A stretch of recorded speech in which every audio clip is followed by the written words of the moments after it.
Hi hello welcome to Telugu 70mm. So ఈరోజు మనతో పాటు వర్సటైల్ ఆర్టిస్ట్ అనమాట.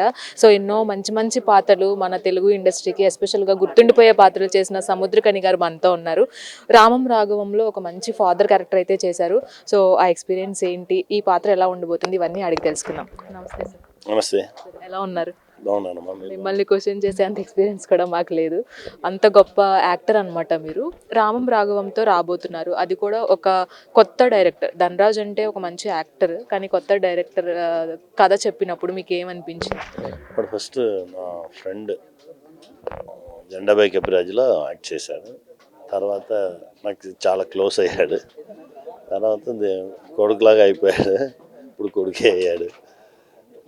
వాడి మీద నాకు చాలా ప్రేమ ఎప్పుడనే ఉన్నాను. అందుకే వాడు వచ్చి విషయం చెప్పిన వాడిని ఇమ్మీడియట్గా చేద్దామని చెప్పాము. బట్ చాలా బాగా వస్తుంది. Very happy.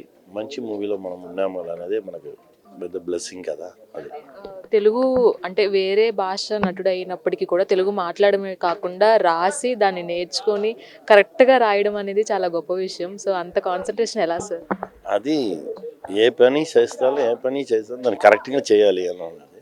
దానికోసమే RRRలో కమిట్ అయిన ఉండే ఇమీడియట్గా నేర్చుకోవడం స్టార్ట్ అయింది. నాకు ఫస్ట్ రిలీజ్ అయినది అలా వైకుంఠపురంలో.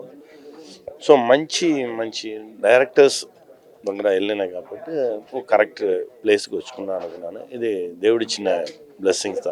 త్రివిక్రమణ చూసింది, త్రివిక్రమణతో ట్రావెల్ చేసింది. ఇది అన్నీనే అన్న రూట్లోనే నాకు వచ్చి బ్రో వచ్చింది. ఇవన్నీ మంచి వాళ్ళని చూస్తే మంచి విషయం జరుగుతుంది. దానికి మనం మంచి వాళ్ళగా ఉండాలి, మనం కొంచెం ట్రూత్ఫుల్గా ఉండాలి. ప్రపంచంతో కరెక్ట్ అయిన ట్రూత్ఫుల్గా అంతా అలాంటి మనుషులు మనతో కనెక్ట్ అవుతారు.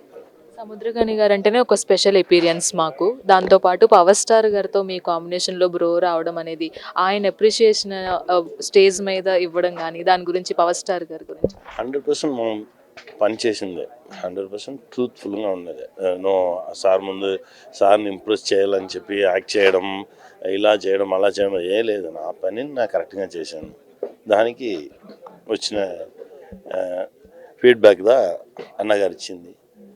అందరికీ అదే చెప్తాం, మీరు కరెక్ట్గా మీ పనిని చేసుకునే ఉండండి. వాళ్ళు మనం చూడాలి, వాళ్ళని ఇంప్రెస్ చేయాలి, వీళ్ళని ఇంప్రెస్ చేయాలని ట్రై చేయవద్దు. మన పనిని మనం కరెక్ట్గా చేస్తే అన్నీ వస్తుంది. మనం స్పెషల్ మూమెంట్ సార్ ఆయన ఆ క్యారవన్ స్టెప్స్లో అలా కూర్చుని నా కింద ఒక చిన్న రాయి వేసి కూర్చున్నాను. అన్న వచ్చి క్యారవన్ స్టెప్స్లో కూర్చున్నాను. అప్పుడు టీ తాగిని మనం వచ్చి మాట్లాడగానే మన పీపుల్స్ అదే మన జనాల్ని ఎలా డిసిప్లిన్గా ట్రావెల్ చేయబట్టాలి, బేసిక్లు ఉండే ఇలా జనాలకు డిసిప్లిన్స్ ఇవ్వాలని చెప్పి అన్నగారు 10-15 మినిట్స్ మాట్లాడారు. అలా చూసుకునే ఉన్నాను ఇప్పుడు కూడా నాకు అది గుర్తుంది. అన్నగారు ఎప్పుడనే వచ్చి నార్మల్గా స్టేట్ లీడర్గా నాకు చూడలేదు, నేషనల్ లీడర్గా అతను చూసాను. అంత పెద్ద విషన్, ఆ విషన్ డెఫినెట్గా ఫుల్ఫిల్ అవ్వాలి, జరగాలి. మనం అందరూ ఆ విషన్లో మనం ఉండాలి అనేది అనుకోరు. మళ్ళీ పవర్ స్టార్స్ ఆయనతో ఎప్పుడు సినిమా? ఇప్పుడు అవకాశం ఉంది అన్నగారికి. అన్నకు నెక్స్ట్ వేరే లెవెల్కి వెళ్తారు. అలా ఒక ఛాన్స్ దొరికితే డెఫినెట్గా చేద్దాం. ఫైనల్గా February 21న రామం రాఘవం రాబోతుంది థియేటర్స్లోకి. సో ప్రేక్షకులకి రామం రాఘవం గురించి చెప్పాలంటే 21st థియేటర్కి వెళ్ళి చూడండి. మీ రిచ్ సపోర్ట్ అలాంటి చాలా ఫిల్మ్స్ వస్తుంది. Please support us. Thank you so much sir.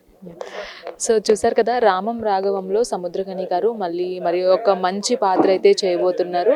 And power star గారితో ఆయనకున్న ఎక్స్పీరియన్స్ కూడా చాలా చక్కగా షేర్ చేసుకున్నారు. సో మీరు కూడా రామం రాఘవం సినిమాని February 21న థియేటర్స్లో చూసేసేయండి. వీడియో జర్నలిస్ట్ అష్రఫ్తో రాణి, తెలుగు 70mm, హైదరాబాద్.